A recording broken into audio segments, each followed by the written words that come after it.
Alrighty, here we go. Mako against Lumis and Umbra, and Mako's deck, very, very good in Duelist Kingdom. I quite like Mako's deck. Lumis and Umbra, their deck has some very nasty trap cards and some very cool strategies, but if you don't draw the cards in the right order, the deck can actually be a bit weak. But we will see, we will see. Alright, Lumis and Umbra win rock, paper, scissors. I'll go first. And yes, these have been coming out a little bit later. Duelist Kingdom ones occasionally have been running a bit longer than I thought they would. The Battle City duels also take a bit longer than I usually think they will. So yeah, occasionally these are coming out a little bit later in the day now. And it just depends how fast the video editor can also... oh, Lumeria! Favorite card. I love this card. Man, look how beautiful that looks. It's like, who designs these cards? Oh, well actually... Takeshi? Uzuki Takeshi or something? I would need a Yugioh card. I've probably read the name that many times. It's at the bottom of every card, but man, that is a beautiful card. Anyway, Mother Grizzlies to the field, and that destroys a Sangan. Stangan's effect will activate, so Lumis and Umbra will be able to draw a monster from their deck to their hand. And for all those out there that watch this series who also like Pokemon, I had an idea for a video. And the craziest thing that I've done in comparison to this would be when I was playing Final Fantasy XII once on PS2.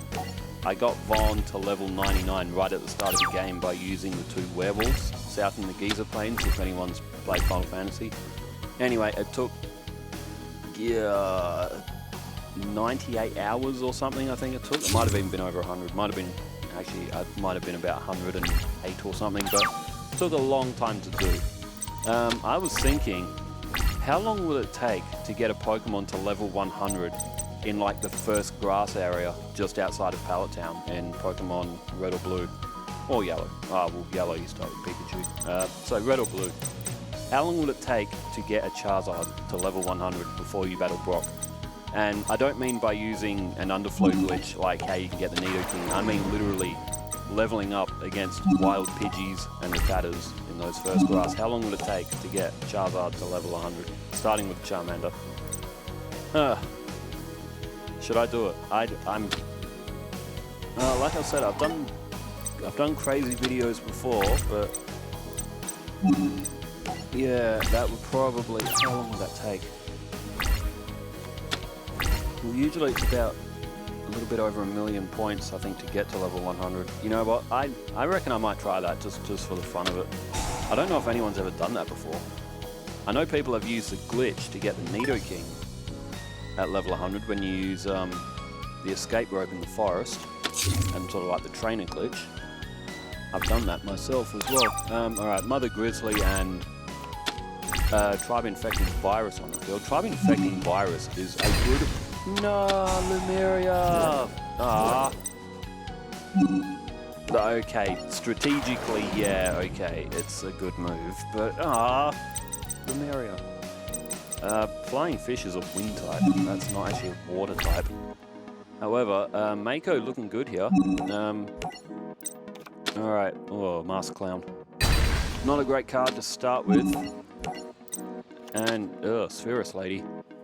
Two of the throwaways that are, looks like, oh, and Mako's got Torrential Tribute on the field as well. There's 800 from Flying Fish. And, wow, Lumis and Umbra in trouble. We got anything to turn this around here? Face down defense. Spell or trap. Another spell or trap. And end phase. Ooh. They could be in trouble. Salvage, if Mako loses these water monsters, he can get them back from the graveyard.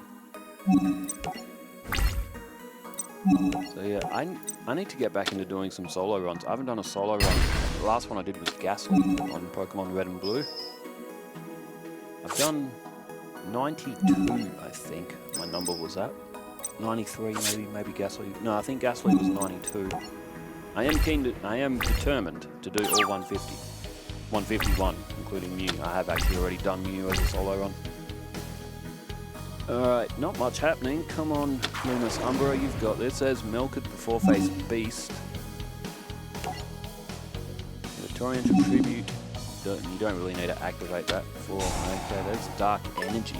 Wow, Lumis and Umbra have drawn an absolute brick. Okay, Melked, the four-faced beast, destroys Flying Fish at least. That's why it's in attack mode. It will get destroyed next turn anyway, but I guess Lumis and Umbra have to try something. Aquamira Cycle is drawn. Even so, Mako has a removed trap in his hand as well, which is... that could get, you know, Lumis and Umbra's saving card off the field almost straight away. And Tribe Infecting Virus's effect can activate as well.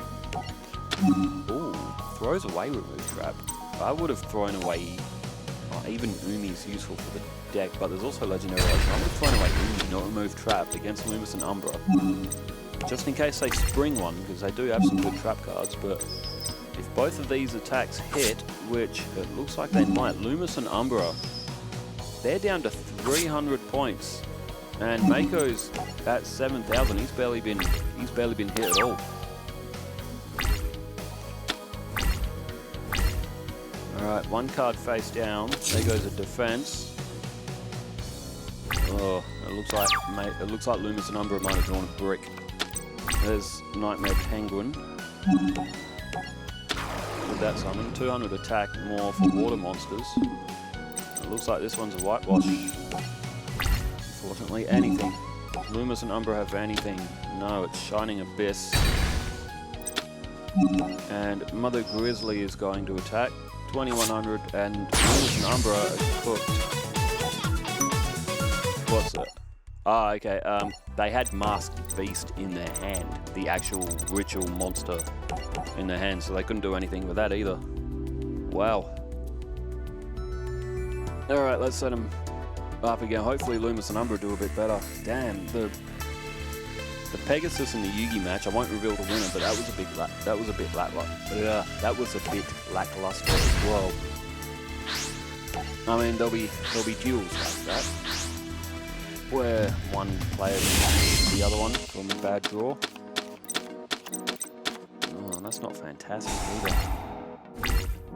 But I mean, what you see is what you get. There is no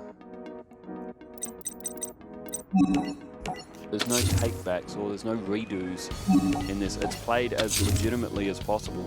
So Lumis and Umbra are going to have to make do with what they've got here. Shining Abyss in defense.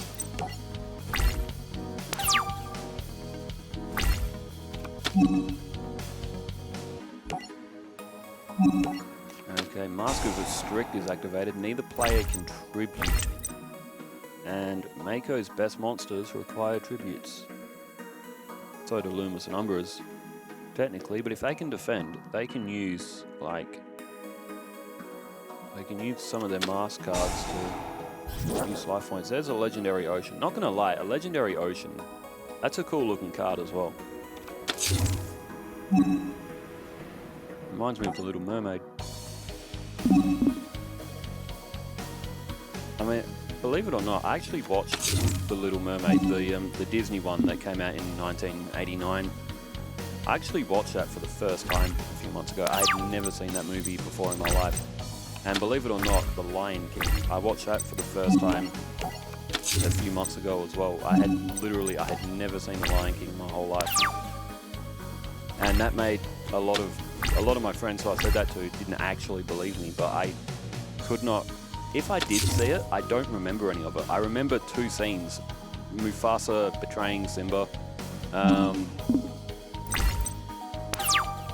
and Rafiki holding Simba up on the rock. Those are literally the only two scenes that I ever recall from that movie.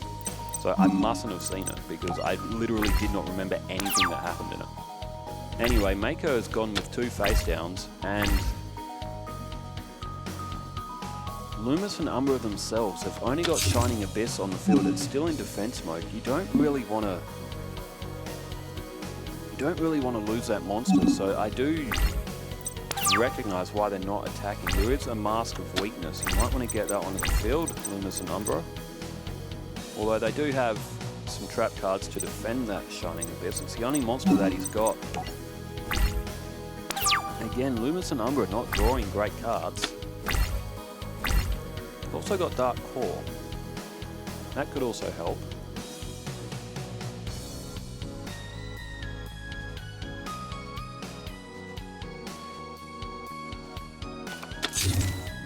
Face down spell or trap from Mako, who seems reluctant to attack himself, maybe just setting up his field.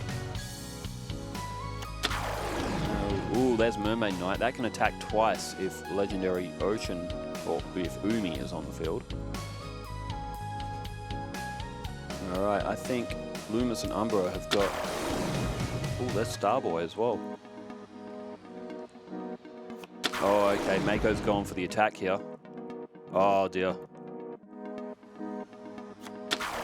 Ooh, there's an 1800 defense in Nightmare Penguin as well, so... And Mother Grizzly, so even if Lumis and Umbra did attack with Shining Abyss, they might have destroyed Mother Grizzly, but that wouldn't have done anything. Mother Grizzly would have called another monster to the field. Alright, Spellbinding Circle's activated, and that's gone on to Mermaid Knight. You gotta stop that 2400 from being able to attack twice. And there goes Shadow Spell, and that has gone on Mother Grizzly, so the 1800 defense is actually going to hold. If Shining Abyss was in attack mode, it would have been destroyed. But, oh, good, yes, Nightmare Penguin's effect. Flip effect. It didn't prompt straight away because there was a big chain going on with the trap cards. So Lumis and Umbra have taken a bit of damage, but they do still at least have Shining Abyss to defend with. Mother Grizzly and Mermaid Knight can't attack. There's Yugioh the Spiritualist. There's Dark Core. And there's Abyss Storm. Send Umi. Send all spell and traps to the graveyard. Oh dear. Lumis and Umbra have just lost their spell and trap field. Alright, down goes Dark Core.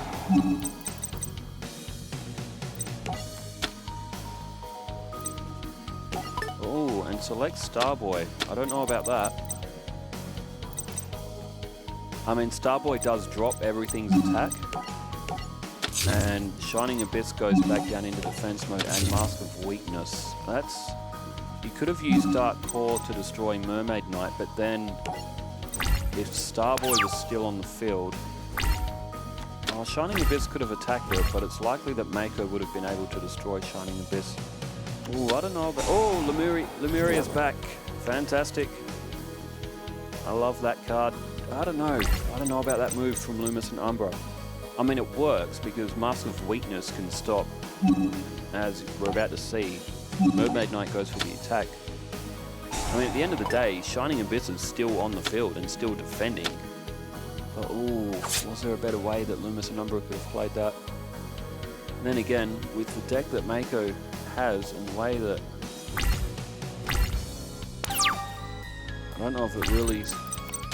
There's Mask of the Accursed. The equipped monster cannot attack.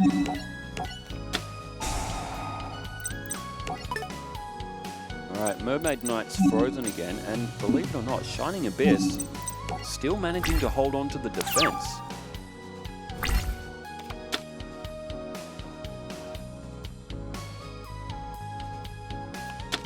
Ooh, there's reload. I mean, if Shining Abyss did attack Starboy, and you used Dark Core on something else, if Mother Grizzly attacked and got a 1500 and then Lumeria was played, Shining Abyss would be destroyed. And Lumis and Umbra would be getting attacked directly right now. Well, Yugioh the Spiritualist might have come for a turn, but... Oh, Mask. Curse of the Mask, the Beast. So, if Shining Abyss did attack, it would probably have been destroyed by now. Because Lumeria and the effect of Nightmare Penguin would have been able to get another water monster to be stronger than 1600. But because Shining Abyss is defended, it's actually on the field and it's actually protected life points, so it may have actually been the best move. As strange as it sounds, I don't know, but what does everyone think? Put that in the comments how you would have played that move. It's actually worked out, but alright, there's 1900 now. Lumis and Umbra might be staging a bit of a comeback. Oh, do you want to attack that though? Oh, they're thinking about it. Do you attack Mother Grizzly here? Because if you attack Mother Grizzly, Mako's going to summon something and he's going to have access to it next turn. Could be an effect monster. He could draw something from his deck that'll be a lot better than Mother Grizzly. A lot more dangerous on that field. He thought about it, but he's elected not to. There are some good cards that Mako can pull to the field with the effect of Mother Grizzly.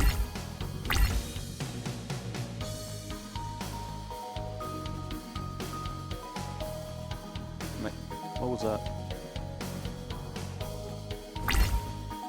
I just heard something. I swear my house is haunted, man. I hear noises all the time. Okay, Grand Tiki. Oh, okay. Mako attacked with Mother Grizzly. So now Mako will be able to draw a card from his deck. So Mako's flushed 100 points, which, I mean, what good is it to him?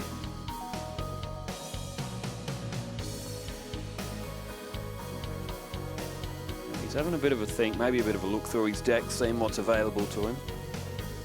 So it's a water monster with 1500 or less. And remember, in face-up attack position, he's gone with another Mother Grizzly. That sounds like a waste of the previous, unless he didn't like what he had in his deck for this. Can't remember, because it would be in face-up attack position, and then Lumis and Umbra would be able to attack it themselves. Maybe Mako just wanted to have a quick look through his deck, flush 100 points, and devise a strategy, call another one to the field, maybe bait Lumis and Umbra to attack it if they think that he hasn't got any other good cards.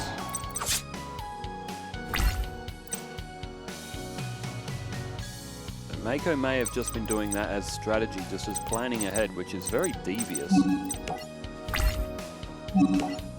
Oh, okay, this time Lumis and Umbra have gone for it this time. Has Mako duped them? With Mask of the Accursed on, Mako is slowly dropping life points, so if Mako can't get that off the field, he could be in a bit of trouble. Now, this is a duel that I like. This is a tactical... Because if Shining Abyss attacked earlier, Lumis and Umbra probably would have lost by now. Ooh, okay. Maiden of the Aqua. Maiden of the Aqua, again, is another one of those cards which very close to my heart as well. It was a deck leader from Yu-Gi-Oh! Duelist of the Roses for the Aqua deck. The Aqua deck was by far one of the best. Probably the best. Alright, there's a face-down defense as well. The Machine deck was pretty good as well. The Robotic Knight one, it wasn't too bad. What's that? That is Deal of Phantom. That increases 100 attack for each monster in Lumis and Umbra's graveyard. They can put that to a monster. Grand Tiki Elder has... Oh, okay, they decide not to put it on the field. I don't know about that. Alright, down goes Jellyfish. I don't know, Deal of Phantom probably should have been put on the field. I wonder why he's put that, I wonder why he's held it in his hand.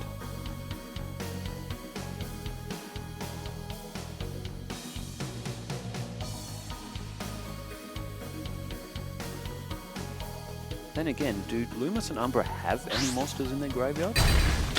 Oh, here we go. Mermaid Knight was just tributed, and the Legendary Fisherman's come to the field, 2400 attack. In fact, I don't think Lumis and Umbra even have any monsters, so that Deal of Phantom wouldn't have actually been able to save him from that attack anyway, because he hasn't got 5 monsters in his graveyard to match Legendary Fisherman's attack. Oh, there's Megarus Light. That's not gonna help, and I think we're about to see the demise here. If Mako can get, if Lumis and Umbra can get a few more monsters in their graveyard, that card might be able to activate and do some damage, but Mako with such good defense on the field as well. There's Warrior of Atlantis. And and it looks like Mako is just going to be a bit too strong. Hey, let's give a... There goes Shining Abyss. Let's give a round of applause for Shining Abyss, because that card defended Lumis and Umbra like mental. Like, it was like how you would defend the Queen, is how that Shining Abyss was trying to defend Lumis and Umbra in that duel. Yeah, there's only 3 monsters in there, so he couldn't have done anything with Duel of Phantom previously anyway. Magical Stone Excavation. Oh, Lumis and Umbra, they got nothing. It's Curse of the Masked Beast as well. I think it's an 8-star monster as well. Alright, Lumis and Umbra, they got to do something. They can get a magic card back with the effect of Magical Stone Excavation. They could bring Mask of the Accursed back. Oh, there we go, and they have activated it. Or Duel of Phantom.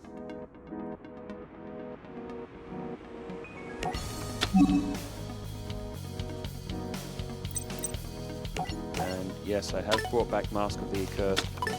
Jaugen the Spiritualist can destroy special summon monsters, but the only thing that would destroy is Maiden of the Aqua. It's the only monster on Mako's field that has been special summoned.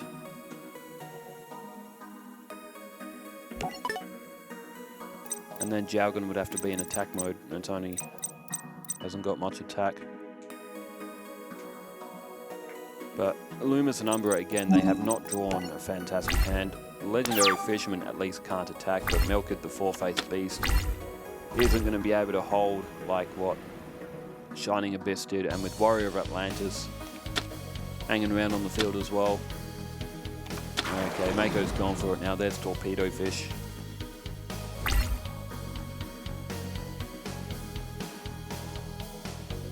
Alright, Warrior of Atlantis gets rid of Melkid the Four-Faced Beast. Nightmare Penguin attacks. Maiden of the Aqua attacks. 1100 Torpedo Fish. Alright. They will get another draw. They would need, like, Raigeki or something. I don't think they've even got Raigeki in their deck. And, oh, it's a Masterpiece. Oh, if only they could summon it. If they could summon it and get it to the field, they'd be laughing. 3200 attack would sweep the field. Until Mako could find a way to destroy it, but not on this day. Lumis and Umbra, to be fair, they actually did well. Oh, there's D-Spell. Just to put icing on the cake. But I'll tell you what, Lumis and Umbra defended well. They kept in this duel for 26 turns despite the offensive onslaught that Mako brought. Lumis and Umbra are defeated. After all, Mako picks up a win in straight sets. Wasn't a bad second match. I quite liked it. It's just Lumis and Umbra just didn't draw those cards to really turn the duel. Anyway, that's it for today. Let's pull up the season mode bracket for Duelist Kingdom, for Battle City, and who's on next? So Mako defeats Lumis and Umbra. Rex Raptor against Bakura. They have played in Duelist Kingdom, or in my series anyway. How will they go in? So what, we've got Bakura and his evil deck against Rex Raptor and his dinosaurs that are going to go for the quick win. That could be a very interesting match as well. There's also Mai and Marek to come as well. That's a rematch as well. One of the ones we didn't get to see. Kyber and Strings should be good. Seeker and Arcana. So I think they played in Battle City Cup. And then Esperoba against Ishizu. I think they played in the Battle City Cup as well.